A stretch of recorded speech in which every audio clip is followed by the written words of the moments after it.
안녕하세요. 항공드론 과학기술자를 위한 모빌리티 입문교양 네 번째 강의입니다. 이 강의의 제목은 모빌리티 플랫폼과 우주 모빌리티입니다. 먼저 모빌리티 플랫폼에 대해 이야기하고 모빌리티 플랫폼을 시민들이 함께 누릴 수 있게 하기 위해 커먼즈라는 개념을 이야기해 보고자 합니다. 그 다음에는 미래의 우주 모빌리티를 이야기하면서 이것이 지니는 긍정적 측면과 부정적 측면을 짚어보겠습니다. 모빌리티 플랫폼. 제조업 중심이던 자동차 산업이 이제 제조업과 서비스업이 융합된 플랫폼 기반의 모빌리티 산업으로 탈바꿈하고 있습니다. 이러한 변화는 쉽게 배우는 모빌리티 5화 자동차 모빌리티에서 설명한 것과 같이 케이스라는 키워드로 파악할 수 있습니다. 케이스는 연결, 자율, 공유, 전기를 뜻하는 영어 단어 첫 글자로 이루어진 것입니다. 이러한 모빌리티 혁신에서 모빌리티 플랫폼은 특히 중요한 역할을 하고 있습니다.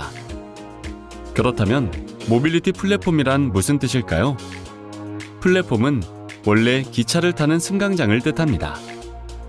여기에서 의미가 확장되어서 기차와 같은 교통수단뿐 아니라 모든 형태의 서비스에서 고객이 서비스와 만나고 접근할 수 있는 거점을 뜻하게 되었습니다. 가령 스마트폰의 앱 개발자와 사용자를 이어주는 구글 안드로이드 마켓이나 애플 앱스토어도 이런 의미의 플랫폼입니다. 그런데 요즘 많이 쓰는 모빌리티 플랫폼이라는 말에서 플랫폼은 다시 교통수단을 타는 곳이라는 원래 의미와 가까워진 것 같습니다. 이 말은 모빌리티 자체를 일종의 서비스로 보는 마스, 즉 모빌리티 에즈어 서비스라는 개념에서 나왔습니다. 마스는 모빌리티 서비스를 고객이 편리하게 이용할 수 있는 다양한 플랫폼을 통해 이루어집니다. 특히 다양한 앱을 이용한 디지털 플랫폼 서비스를 통해 통신, 교통, 숙박, 유통, 배달, 여행 등 모빌리티와 관련된 모든 경제활동이 광범위하게 이루어지고 있습니다. 가령 우버는 모빌리티의 수요자와 공급자를 연결시켜주는 플랫폼입니다. 에어비앤비는 집주인과 여행객을 연결해주는 플랫폼입니다. 한국에서는 카카오 모빌리티, 티맵 모빌리티, 소카 등이 마스를 기반으로 하는 모빌리티 플랫폼 사업에서 앞서 나가고 있습니다. 모빌리티 플랫폼의 중요성이 커지고 있는 또 다른 이유는 자율주행차가 점점 현실화되고 있기 때문입니다. 자율주행차를 개발하고 운행하기 위해서는 모빌리티와 관련된 다양한 빅데이터가 필수적인데 모빌리티 플랫폼은 바로 이런 빅데이터를 수집하고 제공할 수 있습니다. 이러한 모빌리티 플랫폼은 이미 우리 생활의 일부가 되었고 앞으로 점점 더 깊숙이 파고들 것입니다. 그러나 이런 모빌리티 플랫폼이 독점으로 운영된다면 여러 가지 심각한 사회적 문제를 야기할 수 있습니다. 모빌리티 플랫폼은 모빌리티를 위한 자원과 지식을 특정 기업 등에 집중시킴으로써 사회적 공유 자체를 불가능하게 할 수 있기 때문입니다. 2023년 공정거래위원회는 택시 호출 중개의 90%를 점유한 카카오티가 호출 중개에 독점적 영향력을 행사했다고 판단했습니다. 그래서 시정명령 및 과징금 257억 원 부가 처분을 내렸습니다. 카카오 모빌리티가 카카오티 앱의 중형 택시 배차 알고리즘을 조작해 가맹 택시를 우대하는 배차 행위를 했다는 것입니다. 카카오톡은 메신저 시장의 점유율이 서비스 체류 시간 기준 98%에 달합니다. 카카오는 이런 시장 지배적인 카카오톡을 기반으로 다양한 플랫폼 분야에 진출하여 독점적 영향력을 행사하고 있습니다. 이러한 플랫폼의 독점을 견제하는 것은 세계적인 흐름입니다. 유럽연합에서는 2024년 3월부터 빅테크 기업의 독점을 막기 위한 디지털 시장법이 시행되었습니다. 가령 애플은 아이폰에서 자사 플랫폼인 애플 스토어만 쓸 수 있게 하고 구글의 플레이 스토어 등은 쓸 수 없게 했습니다. 디지털 시장법은 이런 행위를 규제하는 것입니다. 모빌리티와 관련된 인프라와 테크놀로지를 진정한 의미의 모바일 커먼즈로 만들기 위해서 모빌리티 플랫폼의 독점을 어떻게 막을 수 있는지 우리 사회의 고민이 필요한 시점입니다.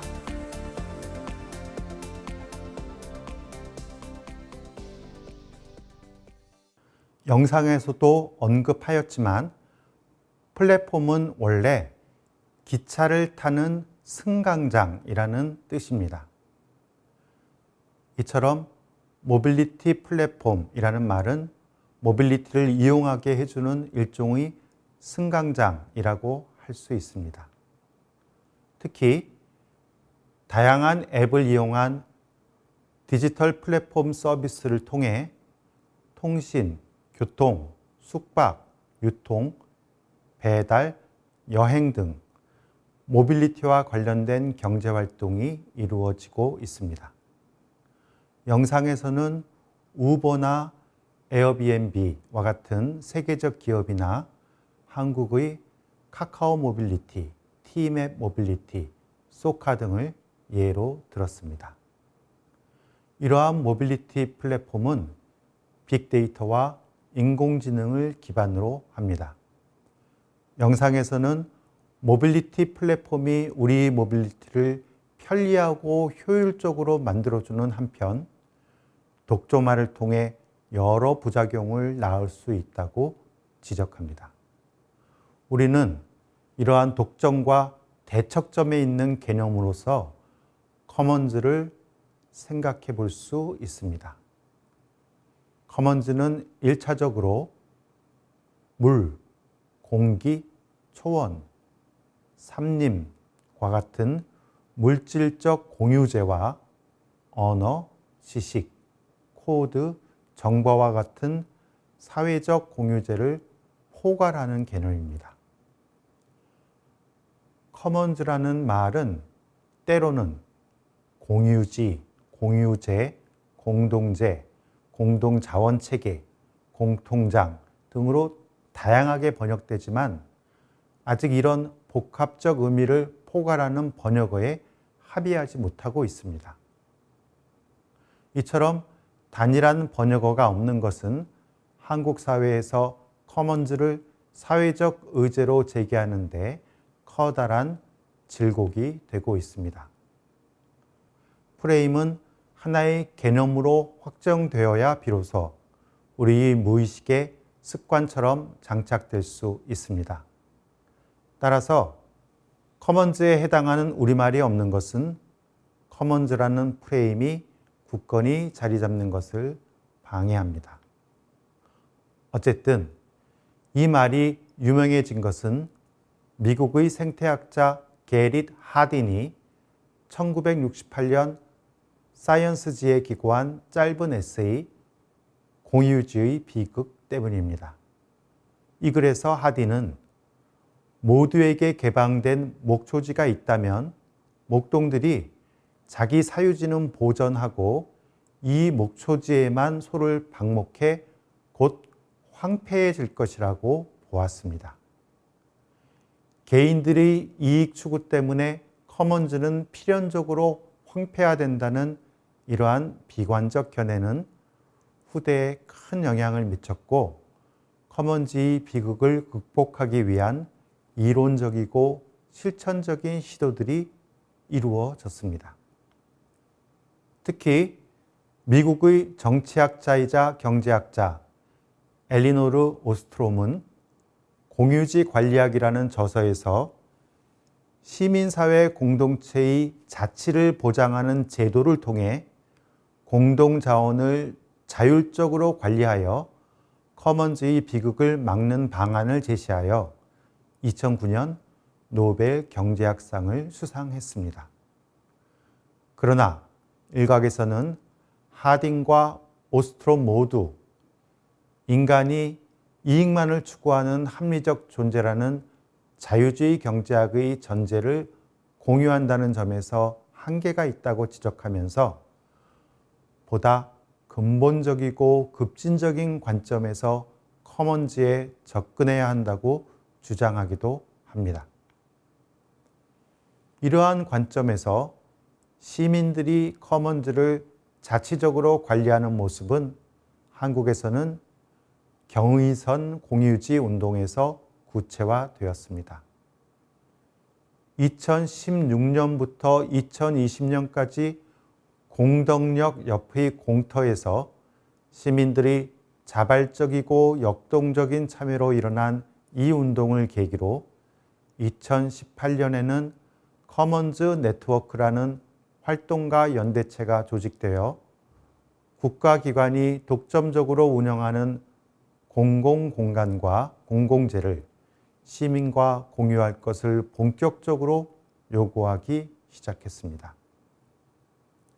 커먼즈가 독점되면 공간적 불평등과 부정의가 발생하므로 이를 해결하기 위해서는 시민의 참여와 연대를 통해 커먼즈의 공공성을 회복해야 한다는 것입니다. 커먼즈 중에서도 모바일 커먼즈란 모빌리티와 관련된 공유재를 의미하기도 하고, 이러한 모빌리티 공유재를 공동으로 관리하는 것을 의미하기도 합니다. 가령 도시 거리나 대중교통 네트워크 같은 것이 모바일 커먼즈입니다.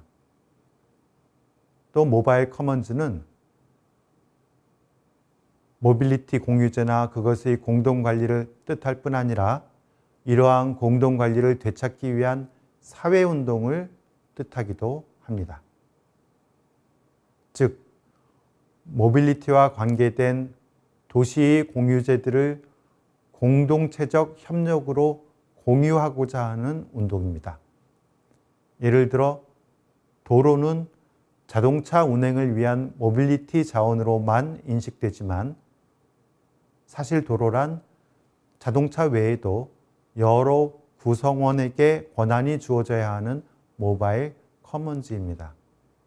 길은 모든 사람이 공유하던 것이었으나 도시 길 대부분은 언제부터인가 사람은 통제하고 차량은 통과시키는 모빌리티 공간으로 제도화된 것입니다.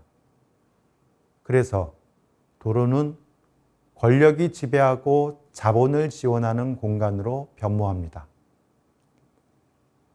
도로에서 배제되거나 소외된 사람은 모빌리티가 제약될 뿐만 아니라 이들의 도로 사용은 감시의 대상이 되기도 합니다. 그러므로 이런 도로를 모바일 커먼즈로 되찾기 위해서는 모빌리티 정의에 입각하여 사회의 구성원이 모바일 커먼즈에 참여할 수 있는 모빌리티 자유가 부여되어야 합니다. 그리하여 도로를 관리하는 사람, 도로에서 경제 활동을 하는 사람, 도로변에 거주하는 사람, 도로를 통과하는 사람 등 모두가 도로를 공동 관리하는 시스템이 필요한 것입니다. 앞선 강의에서 정의로운 모빌리티에 대해 말했는데, 이런 관점에서 모바일 커먼즈는 모빌리티 플랫폼의 독점을 방지하는 중요한 개념이라고 할 수 있습니다.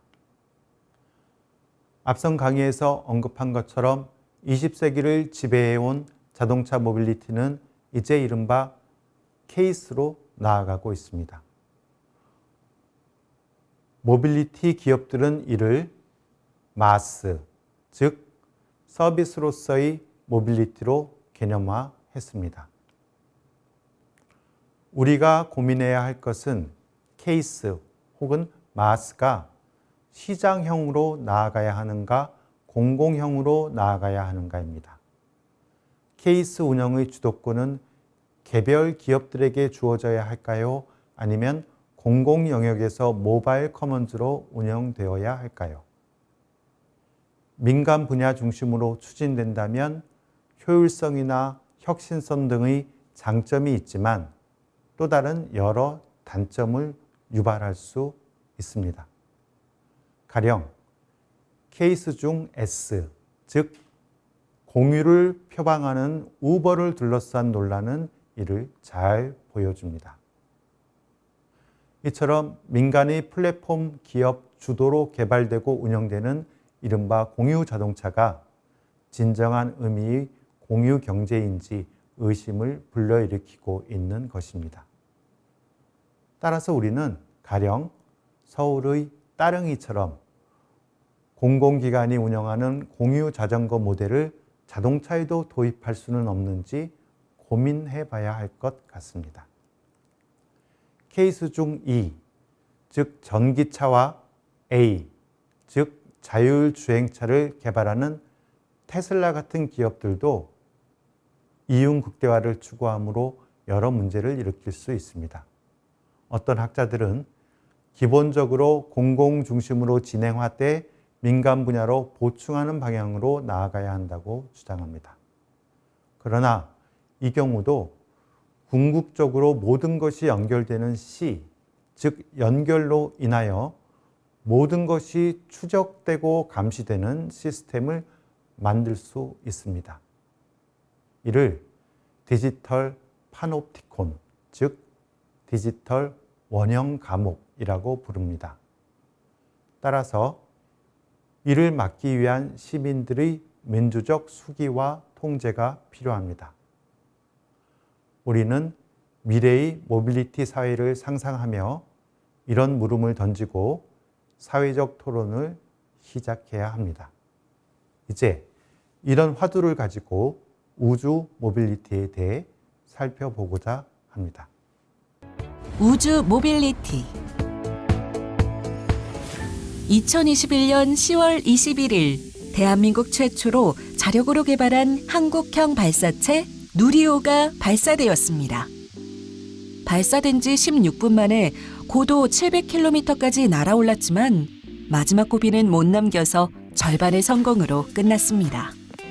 이를 계기로 대한민국도 본격적으로 우주 개발을 둘러싼 세계적 경쟁에 참여하게 되었습니다.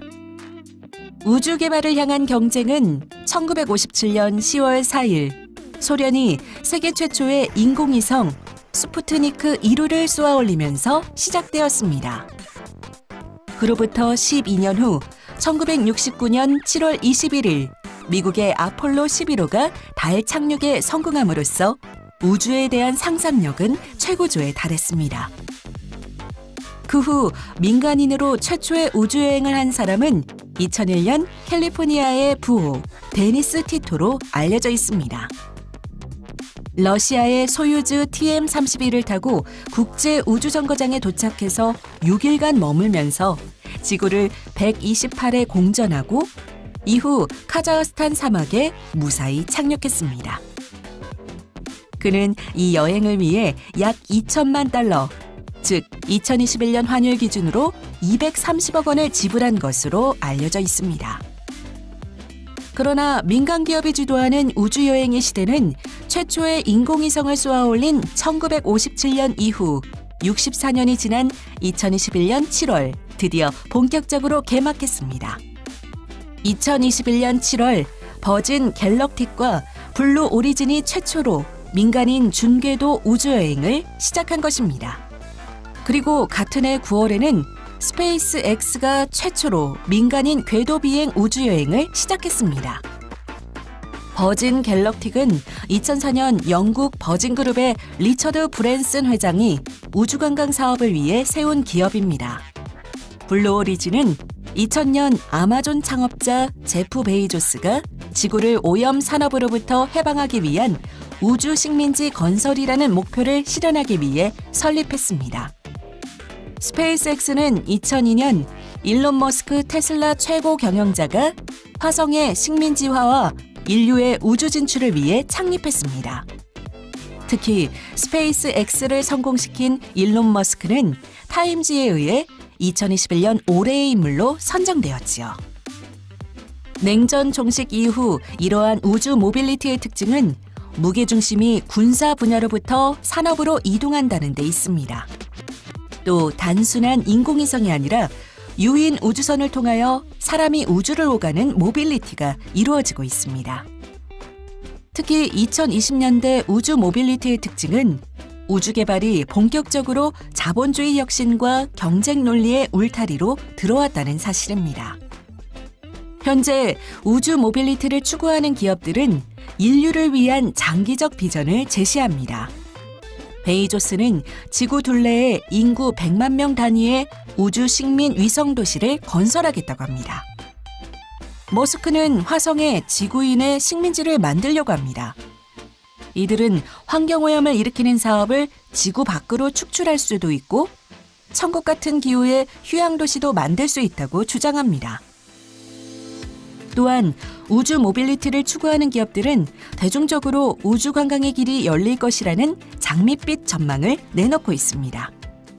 정말 가까운 미래에 대중적인 우주 관광 시대가 열릴까요? 그리고 대중적인 우주 관광이란 어떤 모습일까요? 대중적 우주 관광 시대가 열리려면 먼저 우주 모빌리티가 안전하고 효율적이며 무엇보다 저렴해야 합니다. 그리고 규칙적이고 유연하게 우주 공간으로 접근할 수 있어야 합니다. 이런 전망에 비판적인 사람들은 우주 관광이 기껏해야 부자들을 위한 개인 우주 비행이 될 것이라고 내다봅니다.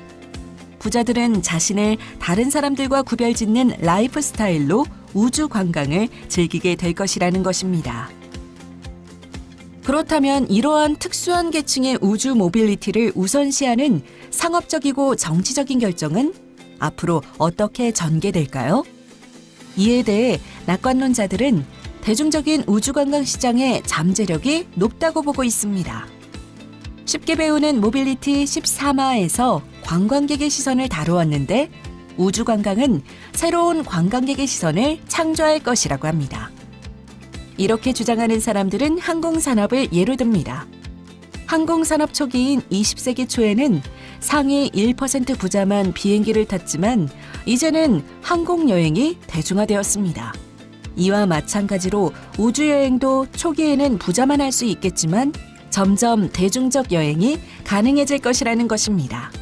그렇다면 여기서 한 가지 궁금한 것이 있습니다. 우주여행이 대중화된다면 사람들은 무엇 때문에 우주여행을 하려고 할까요?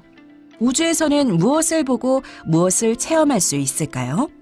이에 대해 낙관론자들은 우주선을 타고 궤도를 향해 날아가서 거기서 한동안 머물다 지구로 돌아오는 것 자체만으로도 독특한 경험을 제공할 것이라고 말합니다.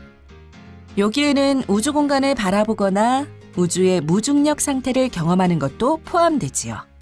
이러한 상상은 어떤 사람에게는 충분히 매력적이고 어떤 사람에게는 그렇지 않을 것입니다. 그런데 여기서 우리가 염두에 두어야 할 것이 있습니다. 우주 관광으로 인한 탄소 배출 등 환경적 비용입니다. 우주 관광이 제공하는 새로운 관광객의 시선이 매력적이더라도 이로 인한 탄소 배출이 기후 위기를 가속화한다면 다시 한번 생각해 보아야 하지 않을까요? 항공기 탄소 배출량이 다른 모빌리티 수단보다 월등히 높기 때문에 최근에는 항공여행을 자제하자는 운동이 일어나고 있습니다. 그런데 버진 갤럭틱 비행선이 배출하는 승객 1인당 탄소량은 항공기보다 60배에서 100배가량 많습니다. 설령 이산화탄소를 배출하지 않는 연료를 사용한다고 하더라도 성층권 통과 시 오존층 훼손이 불가피합니다. 문제는 또 있습니다. 로켓 발사나 인공위성 사용으로 나오는 우주 쓰레기입니다.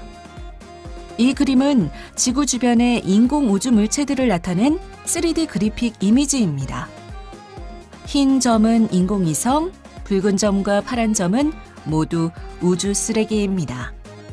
이런 쓰레기는 지상으로 떨어져 인명피해가 생길 수도 있습니다. 현재 관측된 우주 쓰레기는 34,000개, 크기 10cm 미만 쓰레기까지 합하면 1억 개가 넘을 것으로 추산됩니다. 우주 관광이 대중화되면 우주 공간에서 발사체가 분리되면서 남는 잔해가 많아질 것이고 우주 정거장을 사용하는 인간으로 인해 폐기물도 발생할 것으로 예상됩니다. 물론 우주 관광이 억만장자의 우주 비행에 그친다면 환경에 미치는 영향이 미미할 수도 있습니다. 현재 항공기는 매일 평균 약 10만 회 운항하지만 2020년 여러 가지 목적으로 로켓을 발사한 것은 총 114회에 불과했습니다. 그러나 만일 우주 관광이 대중화된다면 얘기는 달라지겠죠.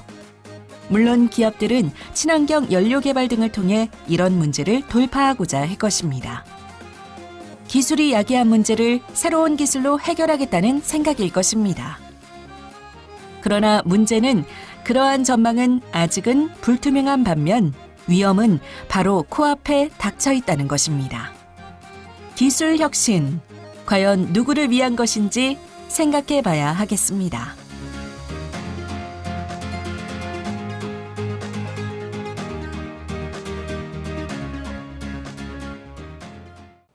영상에서는 우주 관광을 누리는 일이 계층 간에 불평등하게 나누어질 위험에 대해 이야기하면서 이에 대한 서로 다른 주장이 서로 대립하고 있음을 보여주었습니다.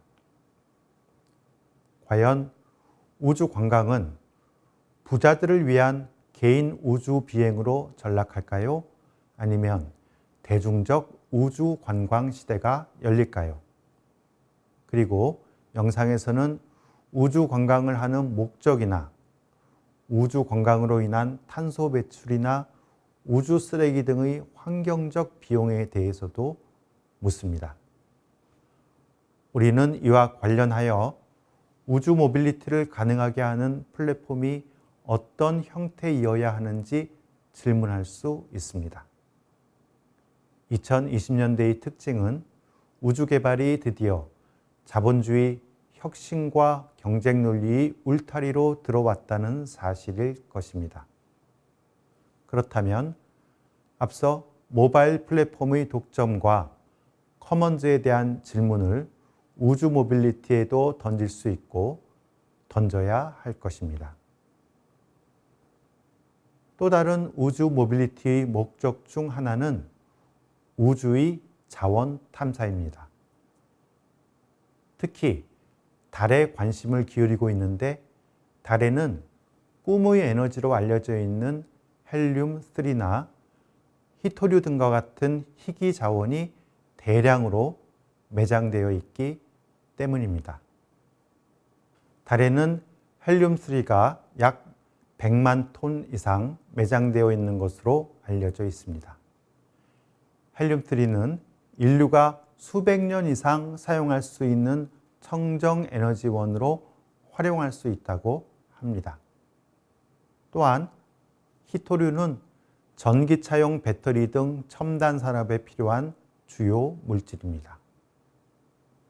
이러한 우주 탐사와 개발 산업이 빠르게 성장하면서 기업들의 경쟁도 심화되고 있습니다. 미국 투자은행 모건 스탠리는 세계의 우주 산업이 2020년 3,873억 달러, 약 485조 원 규모에서 연평균 5% 이상 성장하여 2040년에는 1조 1,039억 달러, 약 1,383조 원에 달할 것으로 보고 있습니다. 이러한 추세는 지구에서 무분별한 자원 채굴로 지구를 망가뜨린 인간이 우주에까지 이러한 욕심을 뻗치는 것은 아닌지 우려하게 만듭니다. 그리고 우주 모빌리티는 이른바 우주 무기와도 관련이 있습니다. 전통적으로 우주 무기는 궤도에 있는 우주 시스템을 공격하거나 우주에서 지구상의 목표물을 공격하거나 우주를 통과하는 미사일을 무력화시킬 수 있는 무기입니다. 이러한 우주 무기는 현재 우주 모빌리티의 중요한 부분으로서 활발히 개발되고 있습니다. 이는 우리가 과학 소설이나 영화에서나 보던 이른바 파멸적 우주 전쟁이 현실화될지도 모른다는 우려를 낳습니다. 또한 우주 모빌리티는 단순히 우주 관광이 아니라 우주 이주를 위해서도 개발되고 있습니다.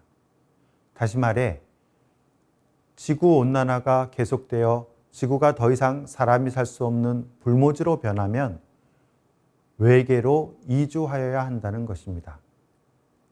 우주 모빌리티 사업가들은 인류를 위한 장기적 비전을 제시합니다. 아마존 회장 제프 베이조스의 꿈은 지구 둘레에 인구 100만 명 단위의 우주 식민 위성 도시를 건설하는 일입니다. 테슬라 회장 일론 머스크는 화성에 지구인의 식민지를 만드는 것을 목표로 삼고 있습니다. 이들은 환경오염을 일으키는 사업을 지구 밖으로 축출할 수도 있고 우주에 천국 같은 휴양도시도 만들 수 있다고 주장합니다. 그러나 이러한 생각은 지구를 버릴 수 있는 땅으로 여긴다는 점에서 문제가 있습니다.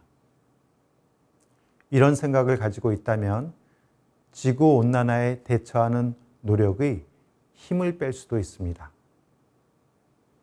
우주 모빌리티는 인간의 오랜 꿈입니다. 그러나 우리는 우주 모빌리티가 인간이 지구에서 저질렀던 여러 가지 잘못을 우주라는 차원에서 확대 재생산하는 것은 아닌지 심각하게 생각해 볼 필요가 있습니다. 계층 간 불평등, 무분별한 자원 착취, 전쟁과 분쟁, 지속 불가능한 발전 등이 그런 잘못입니다. 이것으로 네 번째 강의를 마치겠습니다. 경청해 주셔서 감사합니다.